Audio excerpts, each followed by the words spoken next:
buenos días. Dentro de las actividades que lleva a cabo la gerencia del Centro Histórico y Patrimonio Cultural de la ciudad de Puebla, vinculadas principalmente al fomento de la educación patrimonial, la revista Cuetlaxcuapan, sin lugar a duda, tiene un lugar central. En esta nueva etapa, la revista intenta convertirse en un referente para el caso angelopolitano, donde, a decir de la doctora Graciela León Matamoros, los investigadores encuentren un espacio en el cual puedan hacer evidente el compromiso social de divulgar en un lenguaje ameno y accesible el conocimiento que han logrado tras años de arduo trabajo. En el reciente número 21 de la revista, cuya temática se centró en la infancia en Puebla, tuvimos la fortuna de contar con una participación del doctor Miguel Ángel Cuenya. El artículo se tituló Crisis social y mortalidad infantil en la ciudad de Puebla en tiempos de la Revolución Mexicana, 1911-1920.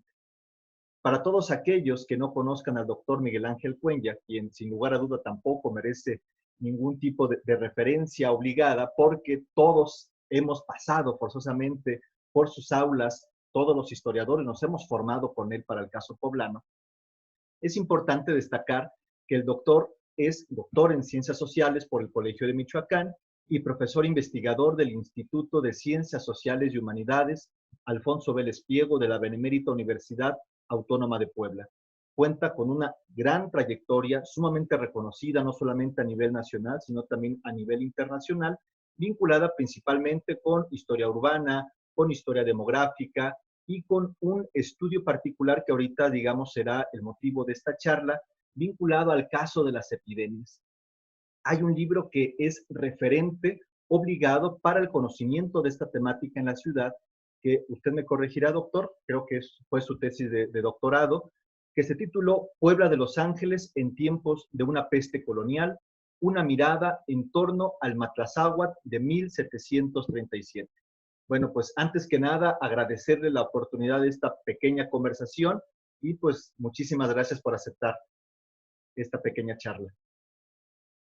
No, gracias a ti. Yo te quería agradecer, Jonathan, por esta invitación, lo mismo que la doctora Graciela, porque se da la oportunidad de poder platicar y dar a conocer lo que se ha estado estudiando en Puebla sobre las epidemias. Sobre un tema que es verdaderamente interesante, no solamente los que están preocupados por el periodo colonial, todos hemos comenzado sobre eso, en donde las epidemias son un problema constante, sino también a lo largo del siglo XIX y a lo largo del siglo XX.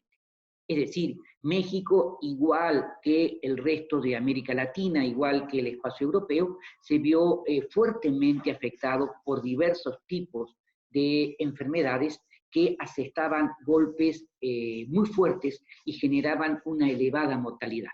Por ejemplo, el problema del tifo, el famoso Matlazáhuatl o tabardillo español, que fueron las peores epidemias que sufrieron, por ejemplo, en el caso mexicano, y podemos hablar, la peor epidemia, la epidemia más fuerte para el siglo XVIII fue justamente la del Matlazáhuatl de 1737, como las famosas fiebres pútridas, que era también tifo exantemático de 1813-1814, relacionada con la Guerra de Independencia, que fue mucho más fuerte, mucho más impactante. El número de defunciones superó ampliamente a las ocasionadas por el cólera de 1833 y de 1850, y lo mismo que la epidemia de tifo de 1915-16, que estuvo relacionada con la Revolución Mexicana.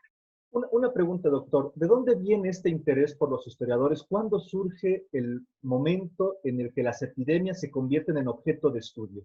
¿Cuál es el objetivo que hay detrás de estos primeros trabajos y cómo ha evolucionado esa mirada de los historiadores en torno a tales problemáticas? La problemática surge a partir de la demografía histórica. Es decir, la gente ligada al Colegio de México, la gente ligada al INAH, empezó a trabajar desde los 70 sobre el problema de la reconstrucción del comportamiento de la población y aparecen las epidemias. Y ahí es primero estudiarlas desde una perspectiva demográfica y después superar o pasar el análisis estrictamente cuantitativo, es importante, para pasar al análisis social. Cómo las epidemias afectaron el normal desarrollo y desenvolvimiento de la sociedad y justamente cuáles eran las condiciones sociales de vida dentro de esas sociedades. Yo he venido trabajando desde hace muchos años en la ciudad de Puebla y lógicamente uno de los problemas que aparece son las condiciones de vida, el problema de la insalubridad urbana, el problema de la pobreza y lógicamente, y también Puebla como un gran centro o un gran foco receptor de población, normalmente de origen rural o de poblaciones más pequeñas del estado de Tlaxcala, del estado de Veracruz, de Guerrero, de Oaxaca y de Chiapas. Entonces, Puebla es una caja de resonancia justamente que nos permite ver los cambios en cuanto a la estructura urbana y en cuanto a las condiciones de vida. Y las epidemias constituyen un factor importante y a partir de las epidemias el estudio de la mortalidad a partir de diversas enfermedades, por ejemplo, las enfermedades gastrointestinales, las enfermedades pulmonares, etc.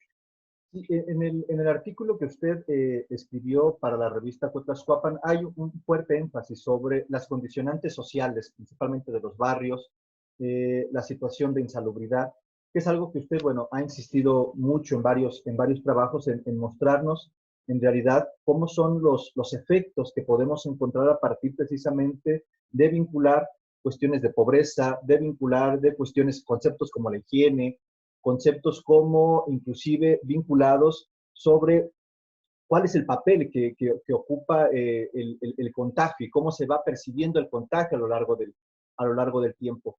Con relación a estos referentes sociales vinculados de manera concreta en la ciudad de Puebla, me gustaría preguntarle cómo usted ha percibido en sus estudios las distintas medidas que se han tomado para mitigar los efectos de las epidemias y cómo han evolucionado a lo largo del tiempo. Bueno, para el periodo colonial es una situación, para el siglo XIX empieza a cambiar y ya para comienzo del siglo XX la situación se torna mucho más puntual. El problema es que, pongamos el problema del tifo, ¿no? El problema del matlazáguaro o del tabardillo.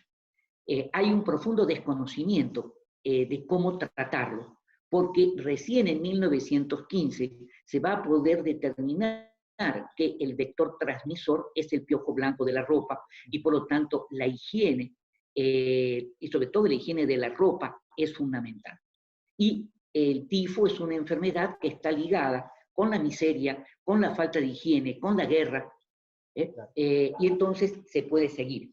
Y el tipo de paliativo era el paliativo que se daba para el cólera, lo mismo servía para el tifo, como para tratar la gripe rusa de 1890, que había que higienizarse, que había que tomar algunas infusiones, pero lo que no plantean los documentos, salvo alguna excepción, cuando se trata del caso del cólera, es que la gran mayoría de la población no tiene posibilidad de acceder a las medicinas, sino que accede a las hierbas curativas y van justamente a los hierberos del mercado, donde pueden comprar las hierbas para hacer las infusiones y que en algunos casos son mucho más útiles y eficientes que la medicina para curar el cólera.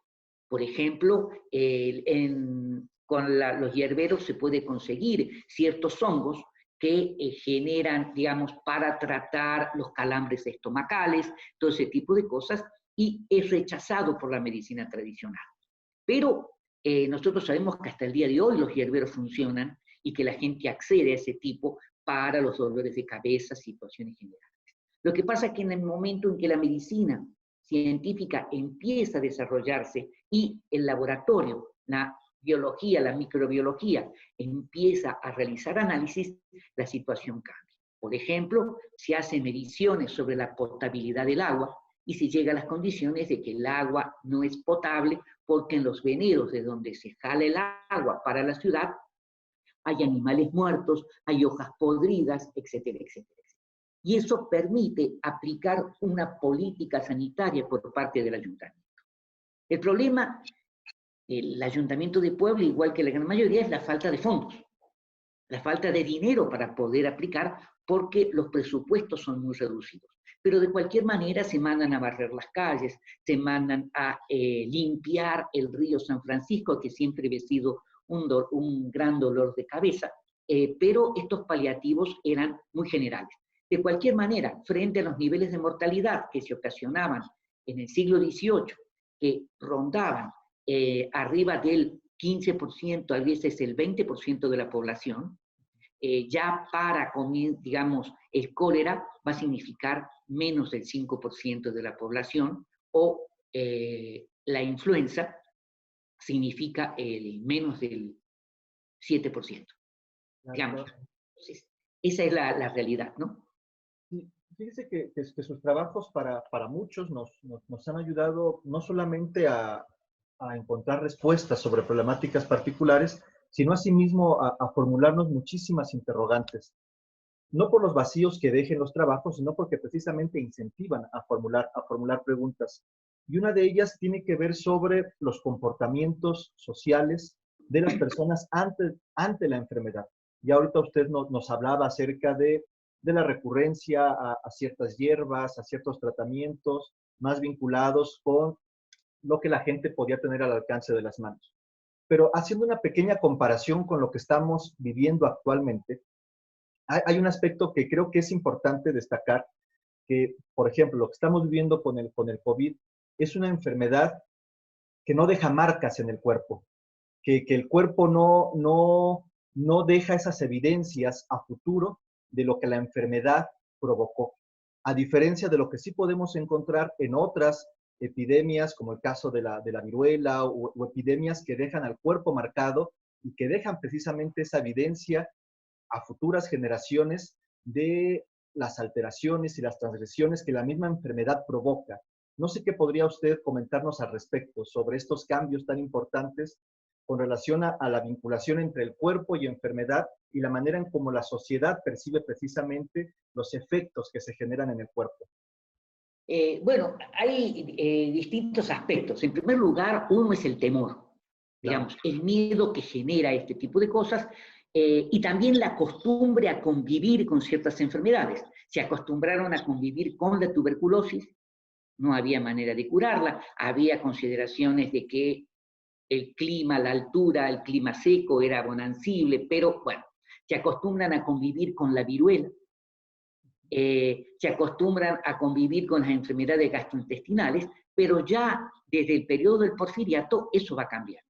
Digamos, hay una fuerte preocupación por parte de las autoridades municipales para aplicar una política preventiva. Muchas veces no son eficientes, pero hay una fuerte preocupación, tanto a nivel nacional como municipal, de implementar una política de saneamiento urbano.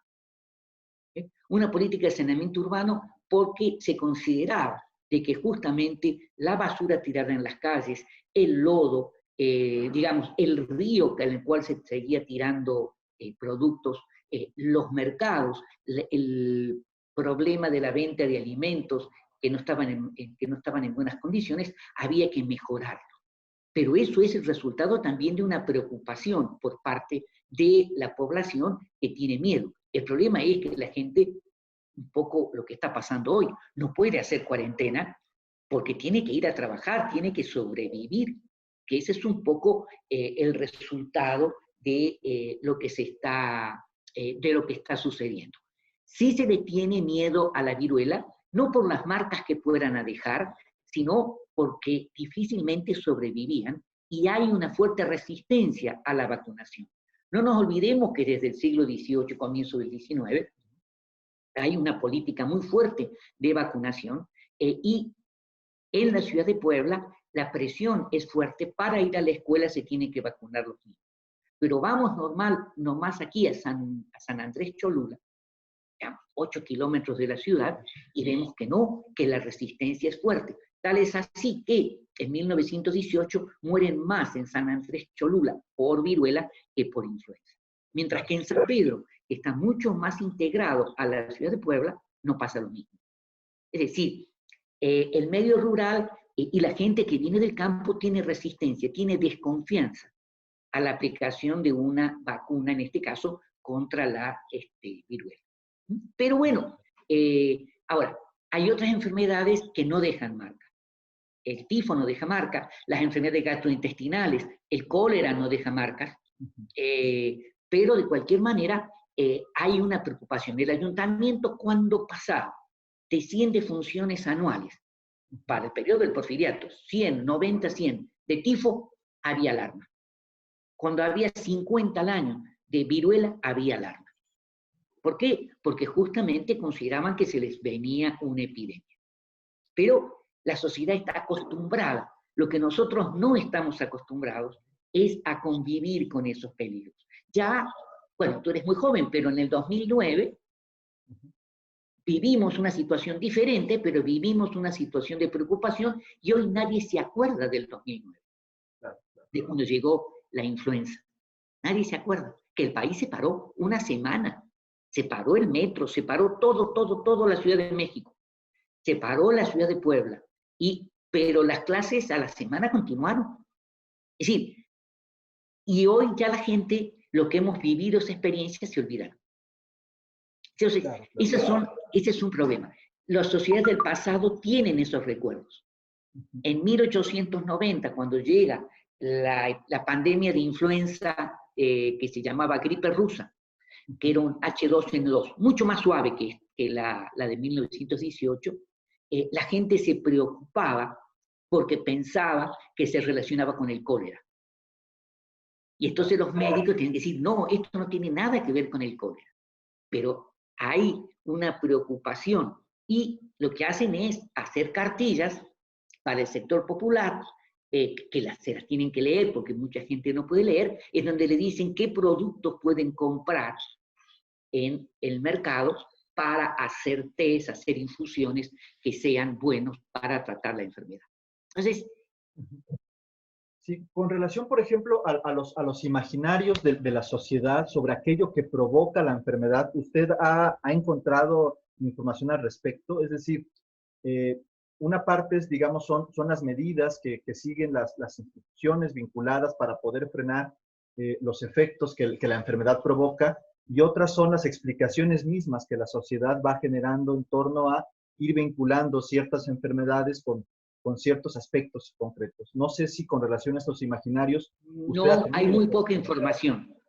Digamos, en cuanto al imaginario social, hay poca información. Eso, digamos, es rastrearlo fundamentalmente a través de la prensa. Rastrearlo a través de la prensa, pero, digamos, o en los expedientes existentes, en el ramo de expedientes del archivo municipal, hay muchas quejas de los médicos y de las autoridades municipales sobre las creencias públicas, es decir, la resistencia al baño, porque el baño era pernicioso para la salud. Claro, nosotros no podemos juzgar desde nuestra perspectiva actual el concepto de sano, sucio y limpio, porque son consideraciones diferentes, ¿no? Y además por el acceso a la posibilidad de poderse higienizar. Digamos, la mayor parte de las vecindades no tenían este tipo de posibilidades, tenían que ir al baño público. El baño público es caro, o por lo menos no todos tienen acceso. Entonces, bueno, hay toda una situación similar, ¿no? Pero no hay demasiada información sobre eso. Uno la puede elaborar a partir de otras realidades, pero... Claro, claro. Y con relación a esta memoria, que usted nos dice que estas sociedades de antaño van teniendo referente a las epidemias que les antecedieron, me gustaría preguntar ahora sobre el ámbito de los médicos y de la gente, bueno, enfermeras, gente que se está abocando precisamente al cuidado de estos pacientes. ¿Qué es lo que usted ha podido rastrear, encontrar en cuanto a formación, en cuanto a los cuidados mismos que ellos debían tener al momento de la asistencia sobre ese tipo de enfermedades? ¿O es un tema que todavía faltaría por explorar? El caso de la historia de la enfermería falta por explorar. Hay algunos estudios realizados para la Ciudad de México, realizados para San Luis Potosí, y tenemos que rastrearlo hacia la década de 1880, y esto está relacionado con la Iglesia Metodista, porque la Iglesia Metodista son justamente los que van a incentivar y van a formar a las enfermeras. Entonces, pero son estudios, digamos, que no están todavía realizados en Puebla. Para 1918 hay una escuela particular de enfermería, que es en el Hospital Latinoamericano, donde hoy está la Secretaría. Ahí sí hay algunos documentos, son pocos, pero hay documentos de formación en el rubro de la enfermería, ¿no? Pero salvo eso, no hay demasiado. En cuanto a los médicos, sí, ya hay varios estudios realizados sobre la enseñanza de la medicina en Puebla, sobre los exámenes. Por ejemplo, para el periodo colonial, todos los médicos que se querían registrar en Puebla, tú lo sabes bien, tenían que presentar la información y se registraba todo el examen que ellos habían realizado.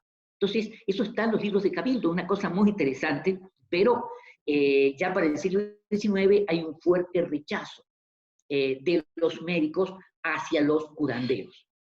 Ahora, no hay muchos médicos.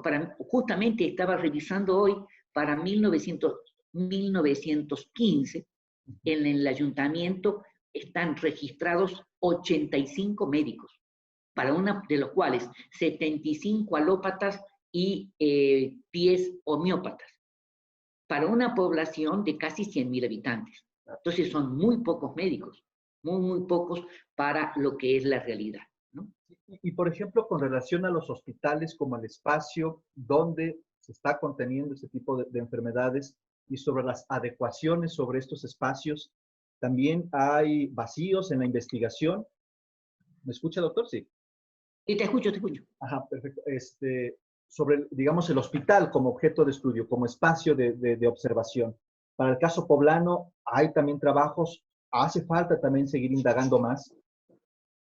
Si hay estudios para el Hospital de San Pedro, fundamentalmente, falta estudiar el Hospital General, lo que después va a ser el Hospital Universitario. Se inaugura en 1915, cuando se cierra el Hospital de San Pedro. Ahí están los documentos, hay que analizarlos. Por ejemplo, es muy interesante la posibilidad de trabajar con los expedientes clínicos que hay en algunos hospitales privados, lo de la beneficencia. Estamos hablando de la década de 1880, que hay información sobre el particular. No es fácil acceder, yo lo entiendo, pero, y algunos otros hospitales, por ejemplo, el Hospital Latinoamericano no hay nada, ¿no? Porque se privatizaron, pasaron a otras manos. Entonces, esa es una realidad, ¿no? Por ejemplo, yo trabajé mucho con los libros del Panteón Municipal, que es una fuente riquísima. Claro, en lo que toca al Panteón Municipal, pero en lo que toca al Panteón de la Piedad, están los nombres, pero no dice la causa de muerte, porque era panteón privado. Después se va a municipalizar, pero es el 15% de los entierros, tampoco afecta demasiado. Pero ahí sí, esa información evita que tengamos que ir a los distintos archivos del registro civil para hacerlo, y es mucho más lento. Bueno, hoy lo podemos hacer gracias a, digamos, a Family Search, ¿no? Claro, podemos entrar directamente en línea y ahí trabajar, pero es mucho más lento. Acá tenemos toda la información, edad, y en los niños dice edad en días, edad en horas, causa de muerte, en los nombres de los padres, dónde nacieron y cuál es el lugar de residencia. Sí, verdaderamente es muy rica esa información. Está poco trabajado, es cierto, es lento, porque tú los conoces, son unos libros bien grandes, y uno trabajaba directamente y en cuanto se descuidaba ya se equivocaba, había que volver, bueno. Pero el archivo de ayuntamiento permite verdaderamente explotar una cantidad enorme de material, lo mismo que lo que era el boletín municipal, que es, lamentablemente, bueno, no llega hasta 1915, un poquito antes, pero ahí se plantean una cantidad de cosas que son verdaderamente extraordinarias, ¿no? que no necesariamente están en los expedientes, ¿no? Pero falta mucho por trabajar. Se están haciendo algunas tesis, se han hecho tesis de maestría sobre el Hospital de San Pedro, algunas cosas muy puntuales sobre la enseñanza de la medicina. La doctora Ana María Huerta ha rescatado el problema de la farmacopea y de la farmacia, que eso yo creo que es un punto también muy importante, pero falta todavía trabajar más profundamente a los juaninos, ¿no? A los betlemitas. Tenemos los hospitales, pero bueno, falta, ¿no? Sí, sí, sí. Por ejemplo, con relación a los betlemitas, que he tenido yo la oportunidad de explorar y hacer trabajos en función de ellos, a finales del siglo XVII hay algo muy interesante, porque ellos empiezan a, para el caso del Reino del Perú y en algunos casos en los hospitales de Puebla, hacer la distinción entre hospitales para curar, hospitales de convalecencia y hospitales muy pocos, pero destinados ya para enfermos terminales. Entonces, es muy interesante esta distinción que se hace muy pronto desde el siglo XVII sobre estas tres etapas que se pueden vivir en momentos de enfermedad, ¿no? Y sí, completamente de acuerdo con usted, hace falta todavía seguir explorando el papel que tuvieron las órdenes hospitalarias, ¿no? En el siglo XVII, claro, siglo XVIII, y ver cómo ese momento de transición en el siglo XIX, cuando la medicina, bueno, adopta, ¿no? una nueva mirada, y los actores también, que van a ser distintos, los que estén al cuidado de los enfermos. Claro. Y además es muy interesante, por ejemplo, a partir de 1880, es muy claro, hay autopsias. Claro. Es decir, si no van con certificado médico, se hacen autopsias. Entonces, que para 1880, en los libros del Panteón Municipal dice causa de muerte, cáncer de ovarios, cáncer de útero, cáncer de mama. Es decir, implica que hubo una autopsia por detrás. Es decir, y es muy puntual. Eso nos permite hacer un análisis sobre el tipo de enfermedades y a través del tipo de enfermedades más comunes poder saber cuáles eran también las condiciones de vida, ¿no? Por ciertos tipos de enfermedades. Las enfermedades del trabajo, digamos, en la época de la revolución producen cosas, dice, violaciones tumultuarias y murió de muerte mortal. Bueno, está bien, es interesante, ¿no? Pero se pueden saber los balaceados, los acuchillados, fracturados, y es muy, muy detallado toda la información. Claro, el registro civil tiene otra ventaja, dice la dirección. Entonces, permite a lo mejor poder hacer una cartografía. Yo no lo he hecho porque sí eso implica un equipo. Porque Claro. sí es muy lento el trabajo, la ciudad es grande, ¿no? De hecho, es lo que le quería preguntar. Pero sí se pueden hacer muchas cosas. Claro, ¿qué lugar está teniendo Puebla en el ámbito de los estudios sobre epidemias? ¿Son trabajos que los jóvenes están tomando con muchísimo ímpetu, o está viviendo ahorita un momento antes de lo que estamos viviendo actualmente, habían sido dejados de lado por los nuevos investigadores? ¿Cómo estaba siendo recibidos los trabajos de las epidemias? Están trabajando más a nivel de maestría. Ajá. A nivel de licenciatura en nuestra universidad tienen una fuerte tendencia al siglo XX. Uh-huh.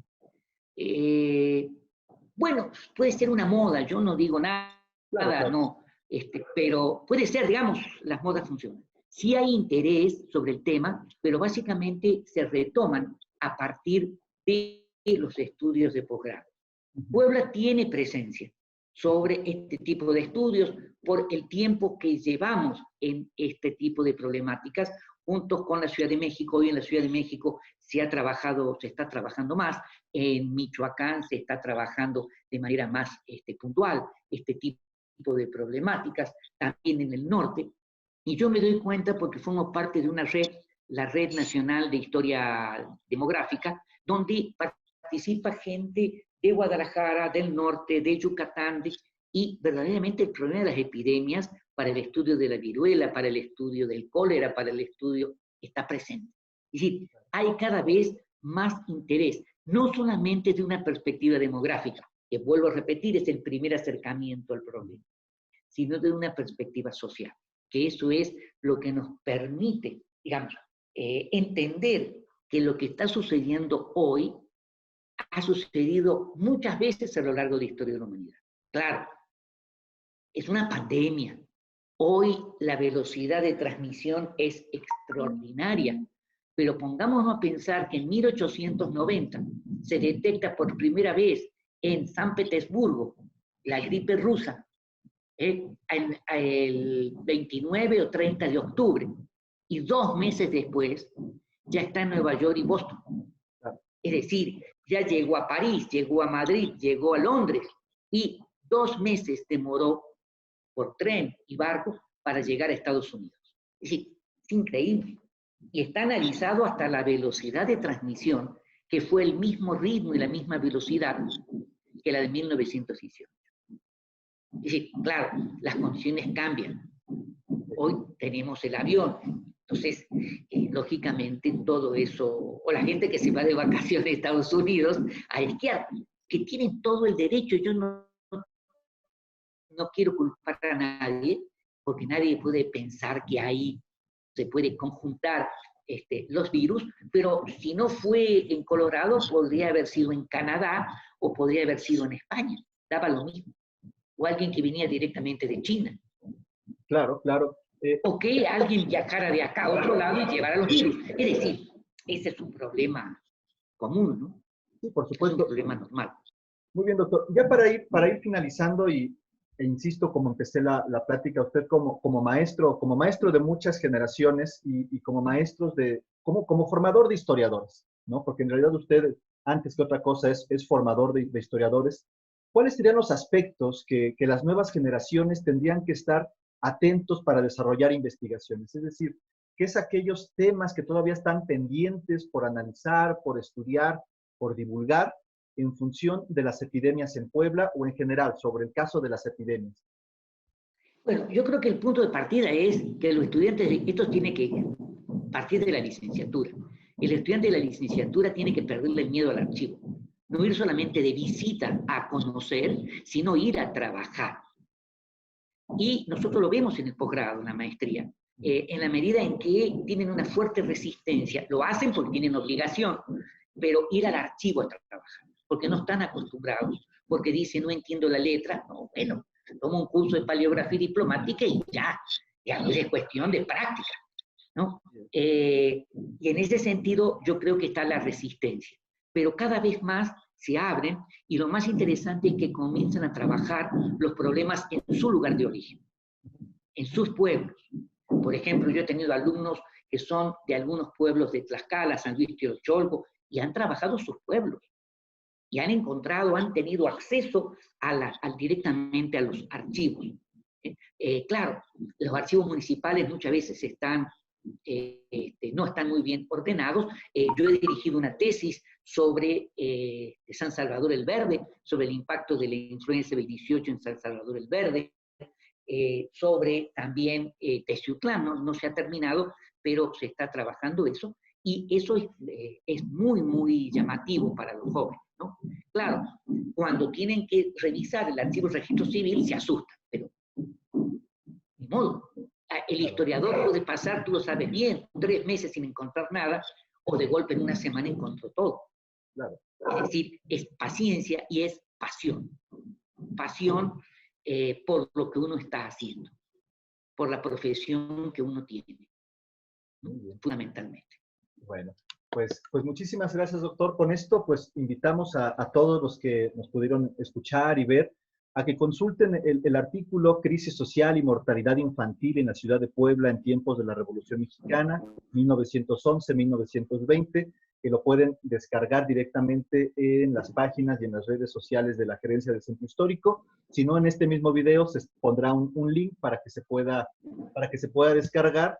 Y simple y sencillamente agradecerle al doctor Miguel Ángel Cuenya, a nombre de la gerencia, su tiempo, su disponibilidad por compartir, por divulgar con todos nosotros sus conocimientos y por incentivarnos nuevamente a formularnos muchísimas preguntas y a ver que esto que estamos viviendo no es algo nuevo, que hay mucho trasfondo detrás, que hay mucha también investigación histórica que nos tiene que obligar forzosamente a replantearnos cuál es el papel de las epidemias en la sociedad y que es un tema que sigue abierto. Pues muchísimas gracias, doctor, nuevamente. No, gracias a ti, Jonathan. Bueno, muchas gracias. Ok, hasta luego.